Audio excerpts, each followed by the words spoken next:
আসসালামু আলাইকুম। পুরান ঢাকা মিরপুর হাসপাতালের সামনে কুপিয়ে পিটিয়ে এবং ইট নিক্ষেপ করে ব্যবসায়ী সৌরভকে হত্যা করে একদল যুবক। কি জন্য হত্যা করা হয়েছিল সম্পূর্ণ ঘটনাটি আমরা তার কাছ থেকে শুনবো। তাই আপনারা ভিডিওটি স্কিপ না করে সম্পূর্ণ ভিডিওটি দেখার অনুরোধ রইল। ওনারা মারতে চাইতেছে বহুত দিন ধরে। আমার হাজবেন্ড ব্যবসা করে, এটা কেউ সহ্য হইতাছে না। ওনারা চাইতেছে ওনারা জানি মাসে মাসে দুমটুন দেয়, 2 লাখ করে ওনারা জানি দেয়। 2 লাখ টাকা আমি কেন দিতে যাব চাঁদা? আমি অনেক কষ্ট করে আমি টাকা রুজি করি। তারা বলছে না তোর চাঁদা দিতে হবে। তারপরে আমার ভাইয়ের দিচ্ছে না দেখে আমার ভাইয়ের দোকানে তালা লাগায়।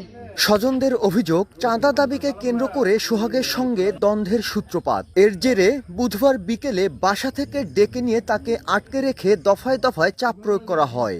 এতেও চাঁদা দিতে অস্বীকৃতি জানালে সোহাগকে নির্মমভাবে পাথর মেরে হত্যা করা হয়। নৃশংস হত্যাকাণ্ডে হতবাক এলাকাবাসীও।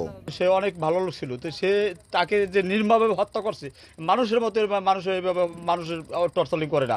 আমার বয়স্কের মেয়ে, আমি দেখি না যে মানুষ এরকম মারে, পশু তো এরকম করে না। এ ঘটনায় জড়িতদের দৃষ্টান্তমূলক শাস্তির দাবি করেছেন পরিবারের সদস্যরা। নিহত যে তার বড় বোন, তিনি বাদী হয়ে একটা মামলা করে।